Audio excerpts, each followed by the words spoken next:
welcome everyone here in the room and online. I hope you're not experiencing the same computer problems as the panelists today. I'm very excited today to announce our speaker, Giselinde Kuipers,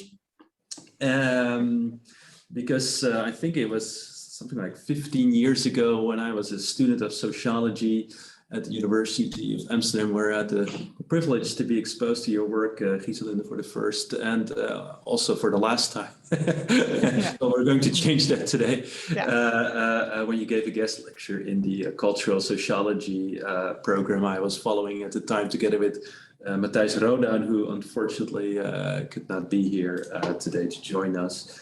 And you were at the time already researching humor. And although I can't say I really clearly remember what you said back then, but I've never forgotten this particular guest lecture you gave.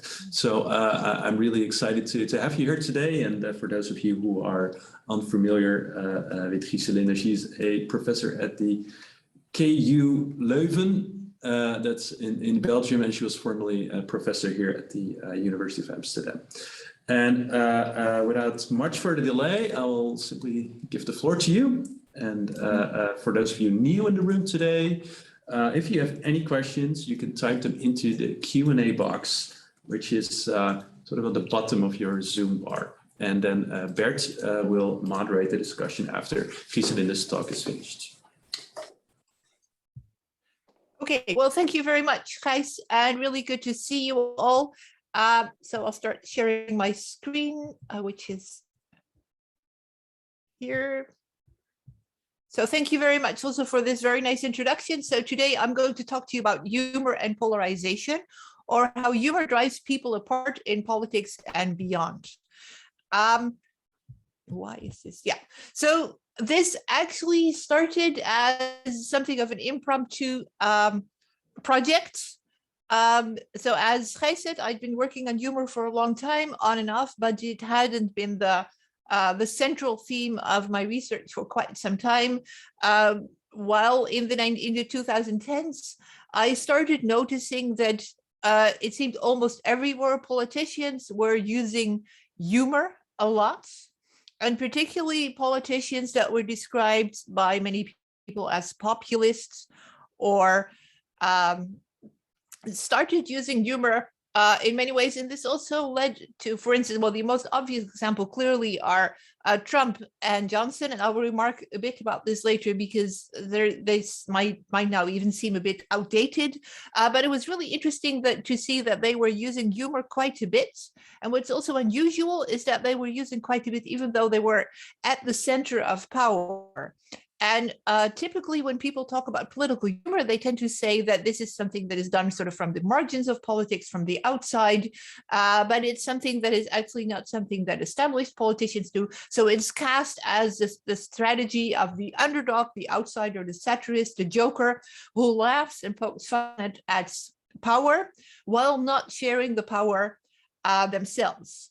And we saw that Johnson and Trump were breaking this very established pattern and well-theorized pattern about political humor. And when I started paying attention to this, actually, I noticed that there were many politicians around the same time in the 2010s that used the same strategy of using humor very successfully.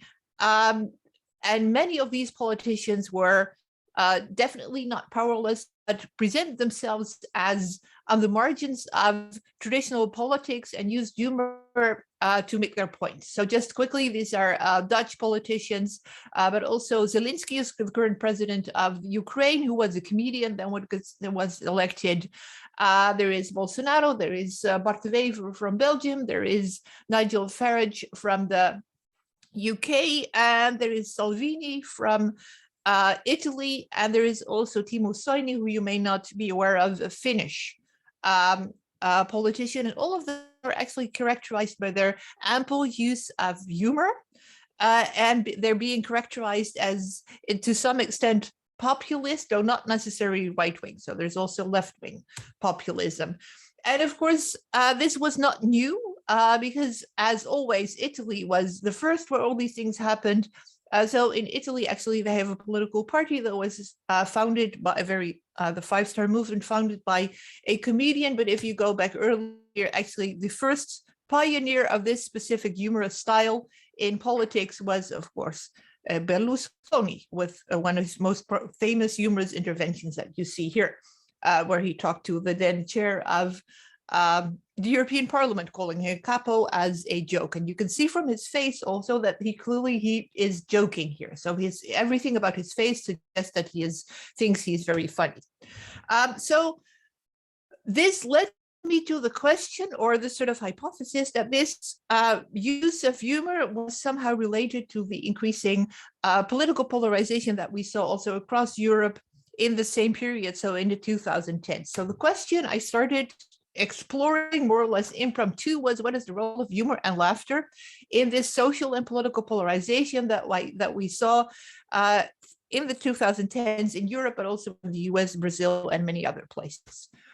So because I assume you're a political scientist, I don't really have to explain to you about this polarization. So there is a sense that polarization was becoming worse, especially in Europe.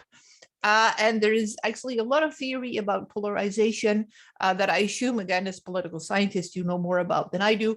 I think what's really important is that these political group identities are becoming increasingly central to self-identity. So this is the point 4, in the US is called partyism.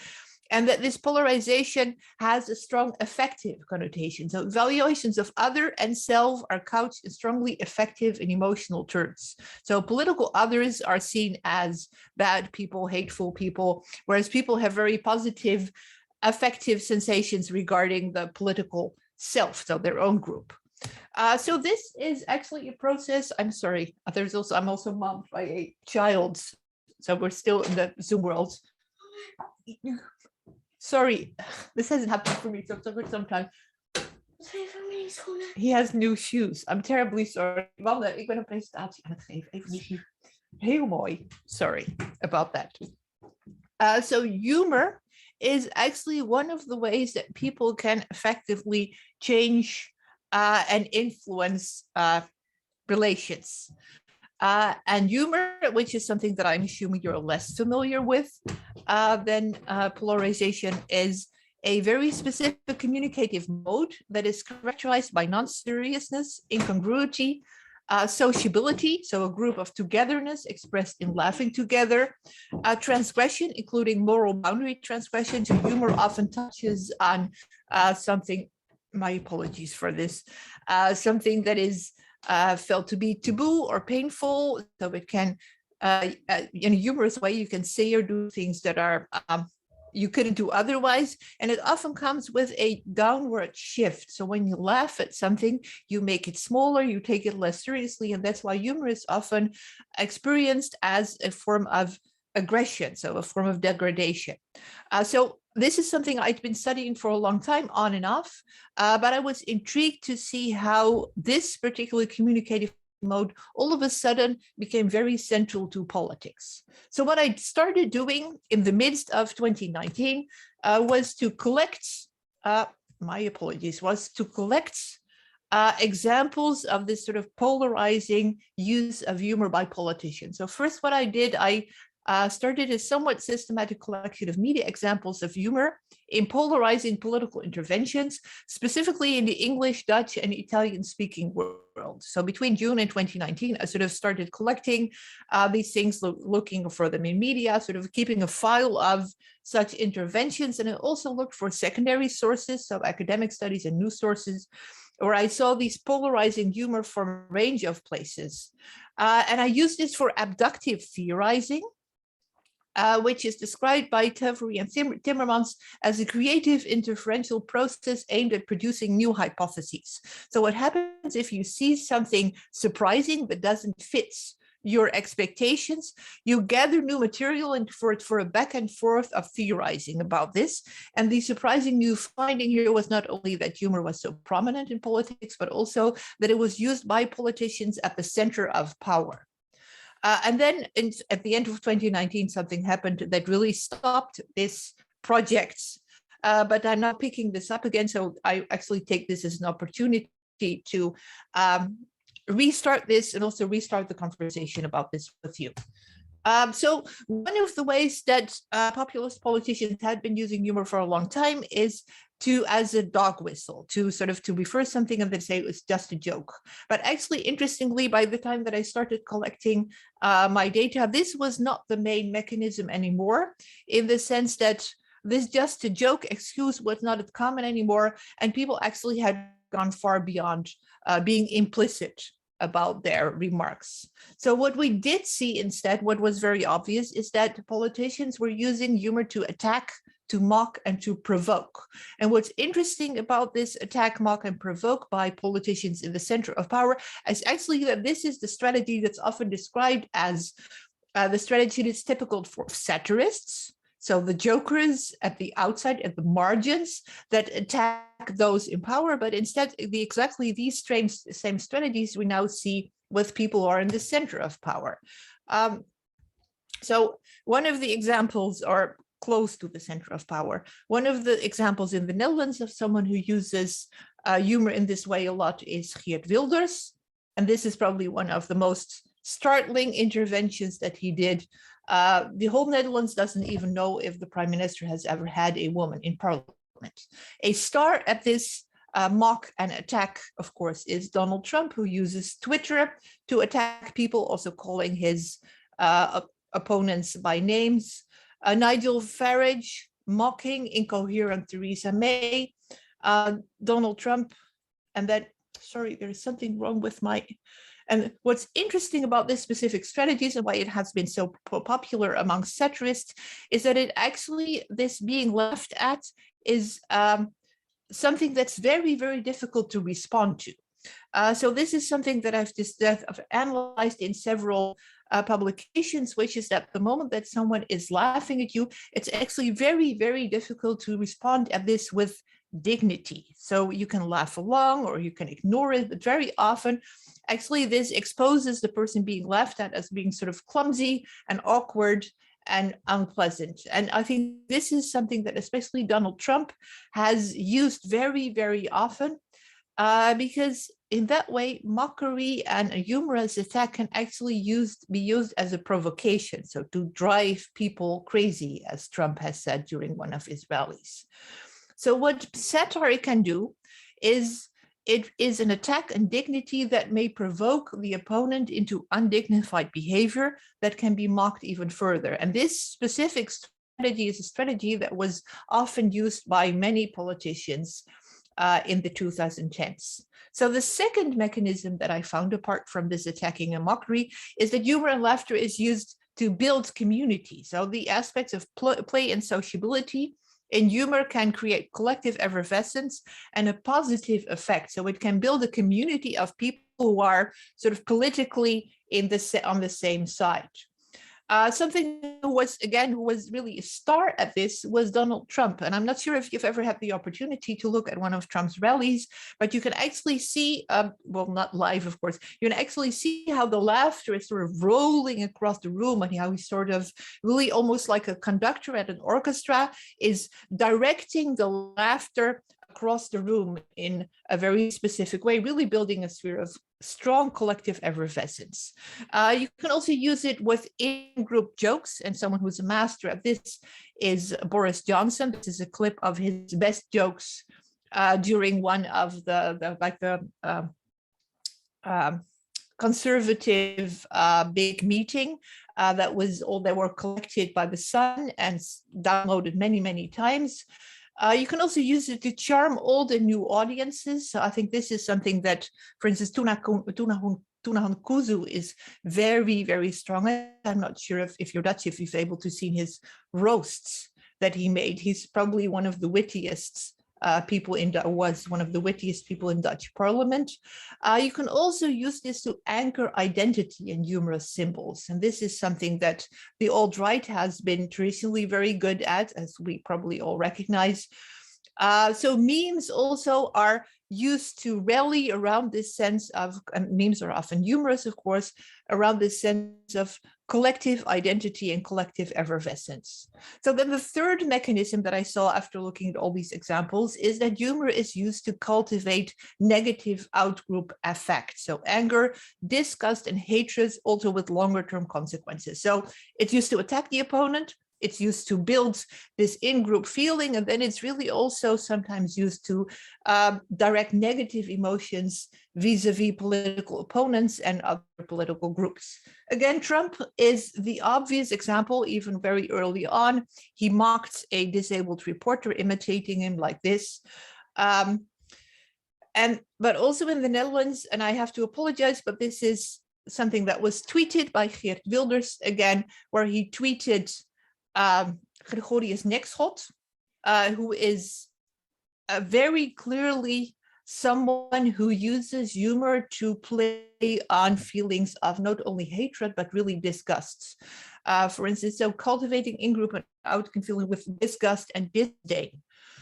In a slightly less overt way, this also was done very often in Brexit, where also sensations of disgust, disdain, and hatred were really used on both sides of the Brexit rhetoric. And this has been analyzed very, very well in a very recent book by Simon Weaver about the use of comedy, where he really showed that feelings of group boundaries and really negative feelings regarding the opponent were cultivated and used to widen the divides in the Brexit thing. So apart from these three mechanisms that I found by looking all this corpus of humor, there is also something about the zeitgeist, something more specific that makes humor more effective and more salient specific in this time rather than in other times. So it's interesting that polarizing times in this case seem to be almost simultaneous with humorous times. So what's very, very striking about the joking politicians of the 2010s is that they claim what is known in old literature as the freedom of the Full or Narrenfreiheit in German. So this is something this is something that traditionally has been associated, as I said, with those on the margins of power, the fools, the jokers, the carnivals, the satirists, the freedom to escape from the conventional rules of conversation and of rationality.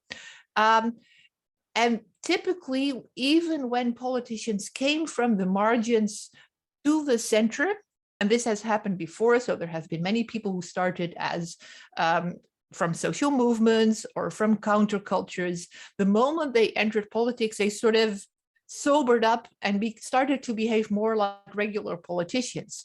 And what's interesting is that these joking politicians of the 2010s actually didn't do that. And there is one quote that I often use to explain this, where a journalist attacks Boris Johnson, saying that he was inconsistent, that he had not been keeping his word, that he promised a lot of things and it didn't help. And then Johnson, he mocks in his, well, you can probably hear him speak in his very specific way. He says, well, first of all, he mocks this journalist. He says, well, perhaps in that great minestrone of observations here, there's one substantive question, one crouton. So he mocks her, first of all. And then he says, well, I think you're trying to say I've been somehow inconsistent. And then he continues to say, actually, it's not a problem that I'm inconsistent. And I think this is very interesting. So this claims a specific sort of freedom that politicians usually don't say. So most politicians, if you claim that someone is inconsistent, they would sort of defend, no, I've always been like this. But this is actually many of these politicians, also Trump, also many of the Dutch, they embrace this inconsistency. So they claim the freedom to be the joker, to remain the joker, even if they are in a position of power. And in this, they actually represent, and this is for all the people, all men, by the way, whose faces I've shown, they have claimed the freedom of the carnivalesque, as it has been described much earlier on. So a very specific, non-serious style where people sort of create a form of freedom for themselves outside of the regular order, and they kept behaving like this. So this is the Narrenfreiheit, so the freedom of the fool, which is a carnivalesque style where people are basically excused from some of the reasons, from some of the the rules and the regulations that are at play in everyday life. And this is a very interesting new movement that actually creates a very new effective political style, and humor plays a very central role in this. So there is a second element of zeitgeist, and that is that it latches on to a very strong belief that humor is good for you, that humor is a positive quality. And this is a very strong belief, something very particular of also our current times. So one is that there is a very strong and deep, and by the way, fairly not true, or at least untested and unproven idea that humor is good for you. So this actually, in a sense, helps people to use humor and sort of claim that this must be a good thing. It can't be a bad thing if someone uses humor. It makes you feel good. It shows you have a good outlook in life.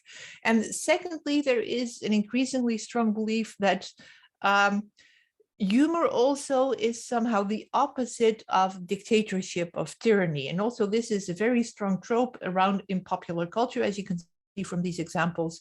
So these two things together give an additional legitimation to these humorous politicians, because they use something that is good for them. So it's very difficult to criticize humor because it's believed to be such a good thing. So 3 mechanisms and 2 elements of zeitgeist that opened up the space for these politicians to use humor, and in such a way to sort of increase effective polarization. So back to the question. So the role of humor and laughter. So what I would argue is that looking at these mechanisms, that humor and laughter play a central role in specifically this form of effective polarization that we've seen in the 2010s, not only in the US, but also in Europe. But it's interesting, as I said, if you look at these images now, it seems to be somewhat almost outdated. So several of these people have disappeared from the global stage. Others have, not done very well in the COVID period. So if we look at zeitgeist, actually COVID appears to have hampered this particular humorous style, in the sense that everybody now eventually did feel the need to sober up and to present themselves in a more consistent, a more responsible manner. So this sort of anti-politics or this specific sort of humorous presentation didn't really go well with a world-threatening pandemic. This doesn't mean that polarization has ended, as we all know, but polarization has gotten more serious rather than humorous feel. And this seems to be currently something that is here to stay. But I think looking at these mechanisms, I think this do produce new avenues for research and theorize how humor works in the context of effective polarization. Because I think it seems clear that humor has had a role in driving people apart in politics in this specific period. And I think both in more comparative historical or cultural analyses, but also for more experimental studies, it would be interesting to research this further, because I think it is really an understudied and not very well understood element of polarization, which is something that is here to stay, even when the times are maybe now more serious than they were 2 years ago. So thank you very much. And thank you for your interest, and my apologies for the rather 2020 interruption. And I'm looking forward to your questions. Right. Thank you very much, Giselinde. And as having, we all have some kids at home, these things happen, and we're curious if the shoes were indeed as pretty. They were very nice. They were very nice. Yeah. Okay. Yes. So for just to repeat Gijs's earlier comment. Questions can be typed in the Q&A box, not in the chat, but in the Q&A box. I will read them out, and the people in Amsterdam can coordinate with Gijs if they want to have the privilege to actually speak up. But there is already a first question from Tobias Rohrbach. Thanks for the interesting talk. Your examples all show man politicians. Is humor a male strategy? And if so, why? Okay, yeah. So well, there's a double answer. So yeah, humor tends to be associated with men very much. If you look at comedians, it's something that we have many more male comedians than female comedians. This also really sets humor apart from other art forms where women actually have become more prominent, but also not in comedy. So there's a very strong association of masculinity with humor. So if women use humor, it tends to have a different style. So it tends to be more self-mocking. It tends to be sort of more interpersonal, because this is the only form of humor that is actually accepted from women in the public sphere. So if you want to use humor as a woman, you really have to adapt your style to sort of traditional standards of femininity. So that means that much of the humorous styles of these politicians would be very much out of reach, because it's a fairly aggressive style. So yeah, it would be very, very difficult to imagine a woman using this particular form of humor, also because it's a humor that takes up a lot of space. So it's a humor that sends and that's aggressive and that mocks, and it would be very difficult to imagine any woman using this and sort of getting away with it. Excellent. Okay. There's a question from Henk van der Kolk, which is in the chat, but I'll read it out. And the question is this: did you also study self-mocking types of humor, or only the polarizing ones? I guess that polarizing humor is indeed polarizing, but what about other types of humor? No, I don't think so. I don't think this is the opposition that we're talking about here. So even self-mocking humor can speak to the sort of very specific group of, building the group solidarity. So the second mechanism that I described. So a very good example actually is the example of Kuzu, the roast that he gave. So Kuzu, for those of you who are not Dutch, was a politician from the Dutch political party Denk, which is mostly for immigrants. So it's generally seen as a relatively populist style left-wing party, if I can say so. And Kuzu is remarkably witty. So he did a roast, which is a very specific style where you joke, but people also joke about you.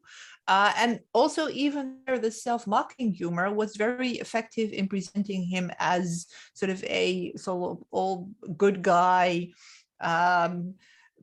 creating a sense of group sociability. So even there, for the sense of the we feeling, that is the flip side of polarization. So then self-mockery can be extremely effective. And this is also something that we see, for instance, with Salvini in Italy or with Johnson in the UK. So the self-mockery, the sort of self-relativation can be very, very effective in sort of grounding this sense of we-ness that is always the other half of polarization. So it definitely works both ways. So it's not just the aggressive humor. If it would be just the aggressive humor, I don't think it would work as well. But it's also the we humor, and self-mockery is very, very helpful. It's not the only way, but it's a very helpful way of creating this we feeling. Okay. Next question is from Avi McGuire, who's a student of mine in the communication science department. Do you think women who are running would be punished for using humor, or could it be positive that it's being, do you think women are running would be punished for using humor, or could the positivity that is being used to effectively polarize have a similar effect on helping women gain favorability? It's an interesting question. So typically the space for women to use humor is fairly limited. So it would be so as I said, so the self-mocking style for women would probably work, but I know of no example. So I think what works best is this combination of sort of sociability and in-group humor, and using humor to hit at the others, so including political opponents, which is the first mechanism, and sort of outgroups like migrants, which is the third mechanism. And I think the first and the third would be extremely difficult for women to use and get away with. So I'm struggling to think of examples. So I've also, for instance, when I did this, I was looking at Marine Le Pen, who is, of course, one of the interesting examples of a female populist politician. And she didn't use any of this. So she actually has a fairly serious presentational style. So I would say that for women, it would be a very difficult strategy to use. So I think populist women tend to really refer to others. So they tend to present themselves as, daughters and mothers, and to talk about their personal experience. So they use different mechanisms to create the same sort of effective style, but they couldn't get away with, also not with the sort of active sort of joking inconsistency. So the role of the joker, and if you think it's all men, if you see at the image, the role of the joker that they have, so don't take me seriously, don't expect me to be consistent, so all of this, it would be, actually, in general, I know very few women in any domain that can take this role and be accepted as such. It seems very unlikely. So if you know of any example, not even in politics, but anywhere else, I'd be happy to know. But it seems so far outside of traditional gender roles that I don't think you could get away with it. And it's also to note that, populist parties, and most of these are populist, tend to be more gender conservative than others. So it would be difficult to see a woman doing something like that. Okay. Next question in the Q&A box this time. And that's indeed the place where you can type your questions if you have them for Giselinde. Yeah. The next question is from Damian Bunders. Most of the examples are in populist politicians using humor. Yeah. Are the functions and effects of using humor different for non-populist politicians, such as the always laughing and joking Prime Minister Mark Rutte? Yes, I think it is. And I think that's also why it's striking, and why this is really something new. So I think one is the one thing that's really striking about this new style is this use of like satirical strategies, including inconsistency, not keeping with the sort of standards of politeness and the rules of parliamentary democracy. So all of this is sort of the refusal to accept the rules and the responsibility that comes with being a politician. So that's why I call this the freedom of the fool. So they really behave as if they're outside of the political order to some extent. So which also means, like in the example that I gave of Boris Johnson, so they don't apologize for inconsistency. And they use satirical strategies that usually are outsider strategies, and they use them in the middle of power. And this is something that I wouldn't see more conventional politicians do it, because they tend to present themselves as adhering to the rules of the game. So you have to be rational, you have to be consistent, you have to be dependable. And this is also what Mark Rutte does. So he uses the second mechanism, so the in-group creating, he uses that. He's very, very circumspect in using the out-group humor.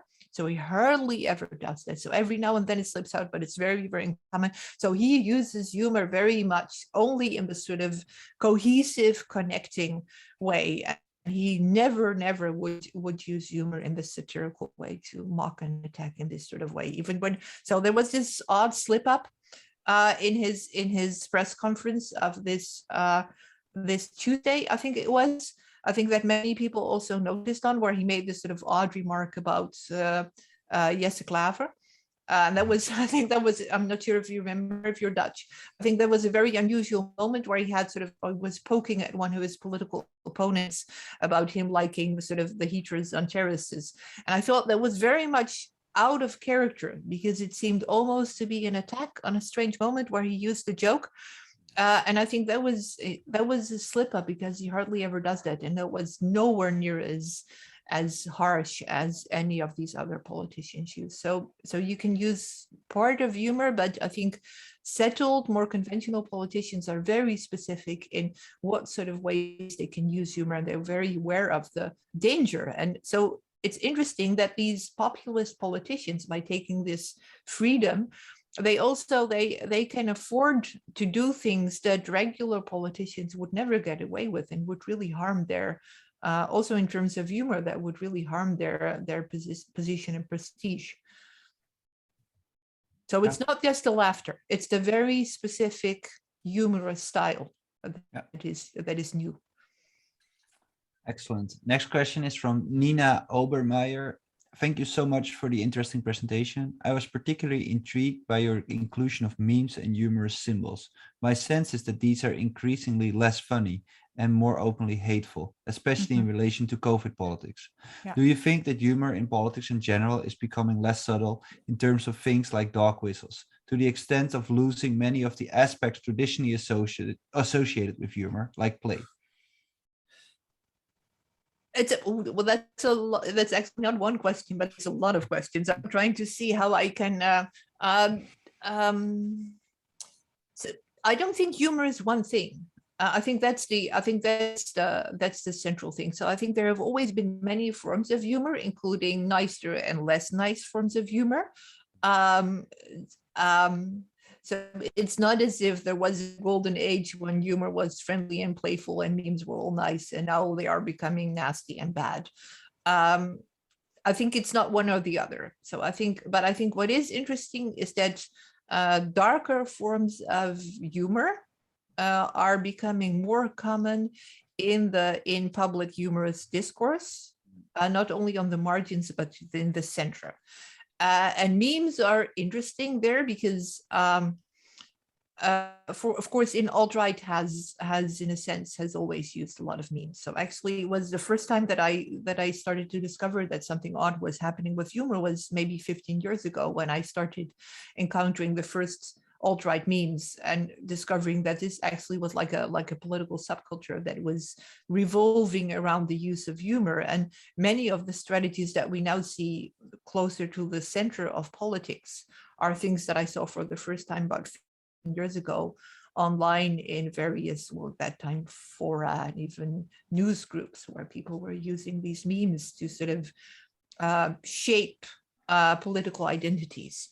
And I think these particular strategies of using memes and humor to shape political identities and political groups have moved closer and closer to the mainstream.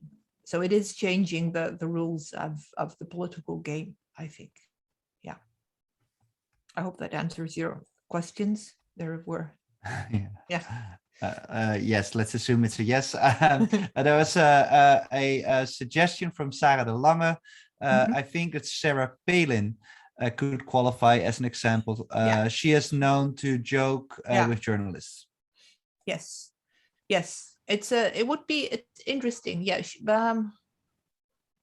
she used humor. She was definitely populist. So that would be an example, even though her humor was not as out-group oriented, I would say, as most of the things I've described here. But it's been some time since I paid real attention to Sarah Palin. But yeah, I must say. But it could be, it could be an example. Yeah. It's from. Yeah, no, that's true. Let's go to the next question from Isabella Rebasso, who is a PhD student in the Hot Politics Lab. Thanks a lot for your talk. I'm wondering about the role of political satire in the form of late night shows and so on, which have gained much popularity in the same period, such as Stephen Colbert after Trump was elected. Do you see the same risk for polarization coming from this type of satire by non-politicians? Yes, of course. Yeah. So clearly, it's not. I think it's part of the same style, and I think arguably, although satirists would really hate this, I think the increasing importance of political satire as news source and also as source of opinion has also affected the way that politicians. So it's gone two ways.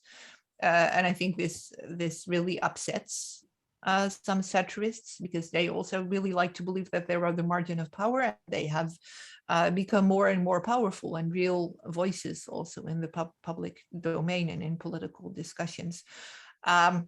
So there has been a back and forth there where politicians really also probably took their cue from political satirists in using strategies and in adopting ways of doing politics that they have taken into politics, including center. So I think this is an interesting, there's like a crossover. And what really strikes me is that in the past 10 years, specifically in the US, that the political satirists, of course, have increasingly present themselves as middle of the road and reasonable and normal and balanced, whereas politicians increasingly have, taken to the extreme sides of politics. So there has been strange mixing and blurring and blending of roles there,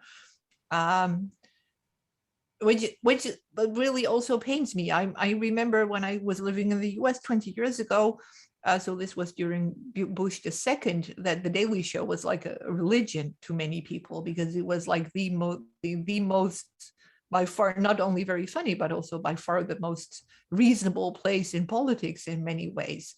And I think the blurring and blending of satire in politics is has come from both sides, and is probably not going away. Great. Okay, we're making use of our hybrid setup to switch to Amsterdam, where there are a couple questions in the room. Gijs. Yeah, thank you for your talk. I was wondering about, I think the way that jokes are delivered, as well as their content, can be very culturally specific. Yes. I wanted to hear your thoughts about how humor is related to not just political polarization, but also identity politics and cultural divisions. Mm-hmm. Yeah, I think there are probably two questions. So one about the delivery and the other about cultural politics. I'm not sure if they're necessarily the same question. So definitely, yes, there are conventions of delivery that might make the same joke more aggressive or more aversive or more gentle. And also there are clear conventions that differ across countries. So I think the UK is a very interesting example where I think political discourse has always been fairly harsh and marked by a lot of humor compared with other places. So specifically, Germany comes to mind as a place where humor is less present in the political discourse, but definitely there are differences there. So also clearly Johnson can do things that would be completely unthinkable in other places, also because humor is such a cherished part of political discourse. So yes, so it also really depends on the specific setting, how far you can go and how offensive or how polarizing something is and how far outside of the normal that would be. So, and I think in that respect, Trump is really a break much more than Johnson. And also, if you look at Italy, for instance, Salvini is also a part of a long list of similar politicians. So some political arenas are much more divided and polarized by tradition, and humor also plays a different role there. And then the question, I think it's a separate question about identity politics. So obviously, when you talk about effective polarization, you talk about politics that is more about identity and less about content, right? I think this is the entire idea of polarization, is that it's not just about the polarizing political positions, but it's also about polarizing feelings that you have about others. So it's really about making any politics into identity. And I think this is what humor is specifically good at. So humor is a way to create and to cement group identities in the feeling that, so what I usually, when I explain humor, I say you have to think about this the way that the bats finds their way in space. So what a bat does is they use a sonar. So they send out signals to find their way, and they're waiting for the echo of the signal to come back. And joking is like that, because what you do is you send out signals, which are the jokes, and you wait for the echo to come back, which is the laughter. And when someone gets your joke, it means that you're on the same wavelength. So with this sort of looking for joking communities, which is something that these politicians do, you're actually looking for people who see the world in your same way, and you're constantly testing it. So you tell the joke, and if they get it, then they're like you. So you cement groups through joint laughter. And these groups are identity groups. And if you sort of cement them, so you continue them, then you create this feeling of we are looking at the world in the same way. And you do this by distinguishing yourself both from other people, your political opponents, that you mock and that you attack and that you provoke. And you do it by distinguishing yourselves from other people that you see as dangerous outgroups, so migrants or left-wing people or what have you. So basically you create identities by mocking people, by provoking people, and by laughing together. So polarized, humorous politics is really about identity. It's about creating identities in the strongest possible way. I mean, laughter is a very, very strong bond. Okay, we have another question here from Diamantis. Mm-hmm. Hi, thank you so much for your talk. This is such an interesting line of work. I'm particularly interested not only in the political, humor embedded in politics or about politics, but I'm also interested in sort of culturally speaking, what are the levels of humor that a society accepts as humorous instead of poking or degrading or humiliating whatsoever.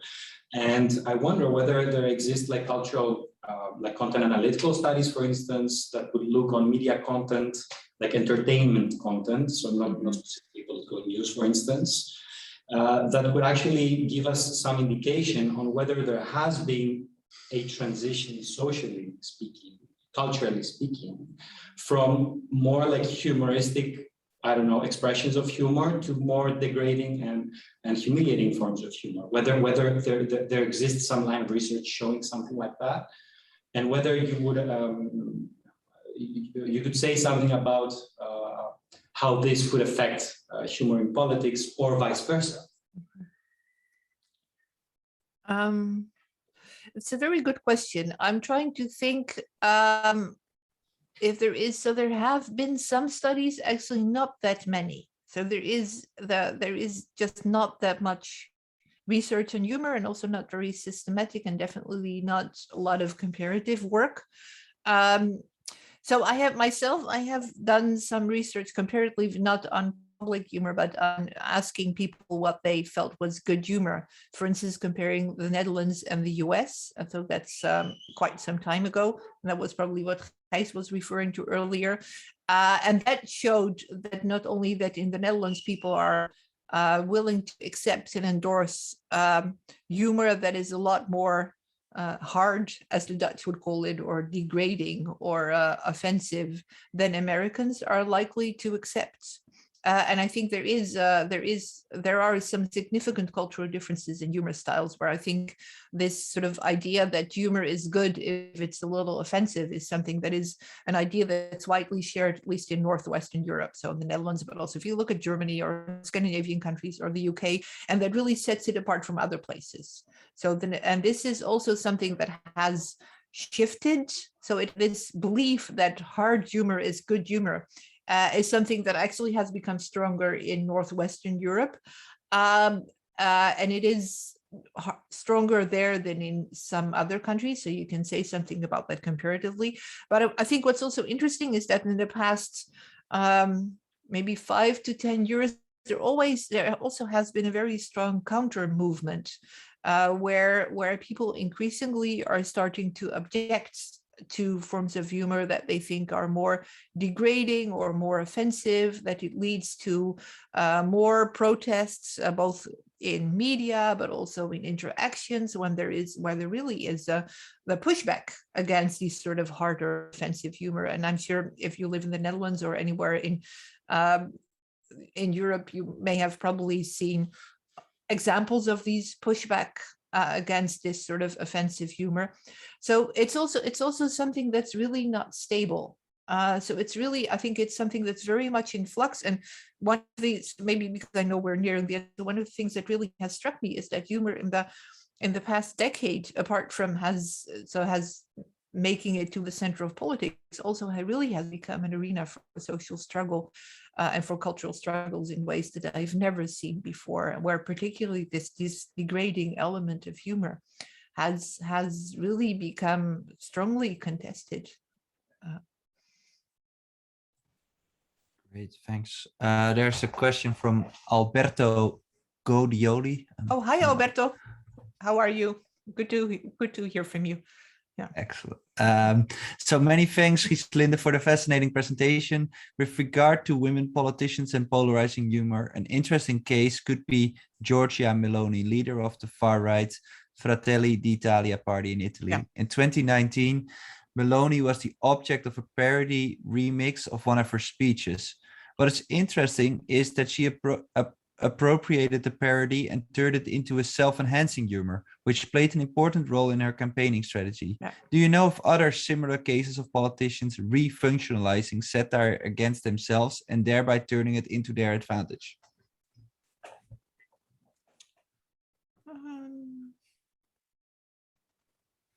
Trying to think about this. I should be able to think of, yeah, Meloni is an interesting example. So she's also interesting because she manages to sort of, like Palin, by the way, to adhere to traditional feminine styles. So, you know, looking good and wearing very nice clothes and stuff. So I think that's an interesting. So this appropriation of parody, I'm trying to think. I think no, I can't think of examples right now, but it's really interesting thing to think about because it's so I would say probably Johnson has done it several times. So I think he's very clever at picking up criticism and turning it into sort of more like a badge of honor.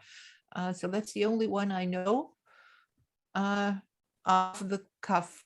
Oh no, and the Finnish guy is also really good. So remember Timo Soini, who I showed on the image in the bottom right? I think he also has been able to sort of use the criticism and sort of turning it into a badge of honor. So to presenting himself as a sort of boorish, non-refined country boy, and every time that people try to critique him for it, he sort of, you know, turn it back at these people, making it even bigger and say, I'm just not as sophisticated as you. So he's also used that sort of, you know, like the sort of the judo approach. So where you sort of turn the attack into an attack on your, yeah. So, but it's an interesting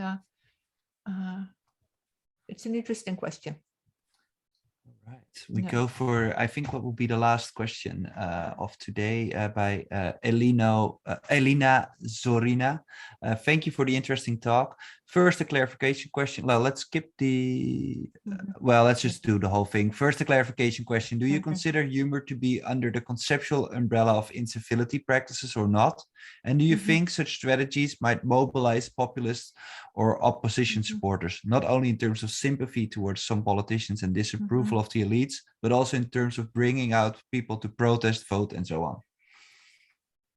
Okay, so first, I think the first question, so the clarification question, I think humor is just not one thing. I think I said this before, I think it's really important. So it's a mode of communication that can range actually from very uncivil to very civil. So some jokes can be, you know, if you want use jokes to put people at ease, and sort of like the Mark Rutte strategy, where you sort of try to be, you know, include everybody, then it's a very civil strategy, but it can also be extremely uncivil. So I think at the other end, we have people like Trump or Salvini, who really attack and mock people. where it's used. So it's not, so it's, so both. So it's not, so it could be. Yes, I think it's still in the sense that they are uncivil practices, it tends to be very effective in mobilizing a very specific category of the population. And I think this is exactly what I saw. So it's what I showed. So it's not just the satirical strategies, but it's also really the open attacks and the open mocking and ridiculing of specific groups that in some cases can be a very effective strategy in drawing people into your electorate. And sometimes this can be sort of quite stunning. So the example of I showed where Geert Wilders retweeted this rather really quite offensive cartoon by Gregorius Nekschot, I think is a very interesting example of, because it's a very effective strategy of using Twitter to do things that are very, very uncivil. And I think if you're not in the Netherlands, it might help to know that Gregorius Nekschot was actually, so he was actually arrested and put under investigation because his cartoons were so offensive that they were wondering if it wouldn't qualify as hate speech.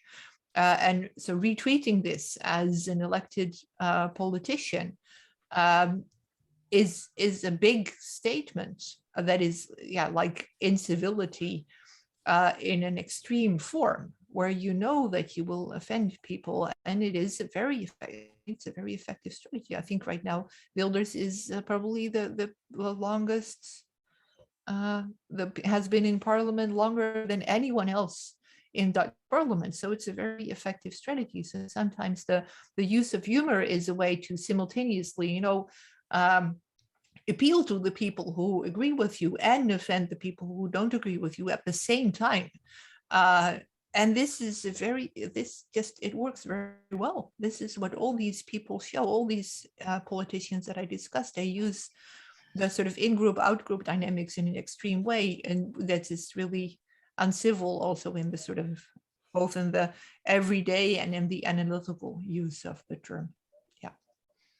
Thanks a lot, Giselinde, for this really interesting talk. I think it's a really nice way of bringing together insights from sociology and political science. And I think it was super informative. There was one more suggestion here for a Greek politician. One more time the name. Yeah. So like for the example that you mentioned before with the Italian politician, I thought of a parallel of the case of Varoufakis. Mm-hmm. Yes. Yes, indeed. He's also sometimes very uncivil indeed. Yeah. Okay. So if I may, because this is actually something that, so I dropped it because of COVID, and I'm trying to pick this up again. So if there's anyone who has any suggestions on this, also how to go about this, I think it would also work very well with different sorts of methods. I'm really interested to hear from people on ways to expand this further. So I open hope, invitation. I hope that many of you will pick up this invitation to work with you, and as we will certainly be in touch. I just want to take a very brief moment. Thank you, Giselinde. You will get our Hot Politics coffee mug. That's not a joke. Thank you. A mug, but I don't have one here. But let's see. The remainder of the schedule for this year. So today we had sociology, and so next week we're returning to political neuroscience with a talk by Hannah Naam from Stony Brook University about can narratives about genetic science impact racial attitudes and political preferences.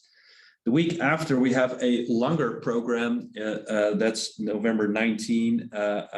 So at the set time of 3 to 4, Jamie Settle will give a talk that is titled What Goes Without Saying, Navigating Political Discussion in America. But there is a preceding program that is part of the Dutch Political Psychology group, and that will already start at 1. You can see the full schedule on our website. November 26th is Graduate Friday with Christian People. Do politicians change their rhetoric over time? And Matthijs Gillissen about the role of empathy in a multi-party system. Then let's see, 2 more talks, Leonie Huddy, nationalism and party politics. And then on December 10th, the last Hot Politics Lab meeting of 2021. And Freddie Hopp will give a talk about moral brain networks and the modulating of political messages. So you're always welcome to join us online or here in the room. As you can see, there's still plenty of space to sit here safely. And so I'm really looking forward to our next meetings, and see you next week.